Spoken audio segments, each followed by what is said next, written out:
তো hello guys, আজকের ভিডিওটা এখান থেকে শুরু করছি, কারণ জানো আজ আমরা ঘরে পাস্তা বানিয়ে খাবো।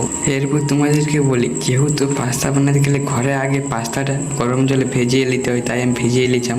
এরপর তোমাদেরকে বলি, ওধারে পাস্তাটা ভেজছে, তাই এদের আমি এখন পেঁয়াজ গেলে কুচি করছি পাস্তাটা যেহেতু ভাজবো। এরপরে তোমাদেরকে আমি বলি, আমার যেহেতু পাস্তা গেলে এখন গরম জল থেকে ভেজিয়ে ছাকা হয়ে গেছে, তাই আমি এখন একটা কড়াইয়ে তেল নিলাম। এরপর তেলটা গরম হতে দিলাম। তেলটা গরম হয়ে গেলে তেলটাতে পেঁয়াজ দিতে হবে, আর পেঁয়াজ গেলে এখন ভাজতে হবে।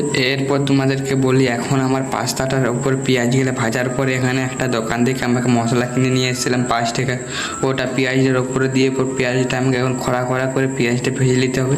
এরপর দেখো তোমরা পেঁয়াজ গেলে ভাজা হয়ে গেলে ওটার উপরে পাস্তাটা দিয়ে পাস্তাটা এখন ভাজতে হবে মশলাপাতি দেওয়ার পর। এরপর তোমাদেরকে বলি, আমার এখন পাস্তাটা ভাজা হয়ে গেছে, তো ভাজা এরকম হয়েছে। এরপর পাস্তাটা তোমাদের খেয়ে টেস্টটা বলি কেমন।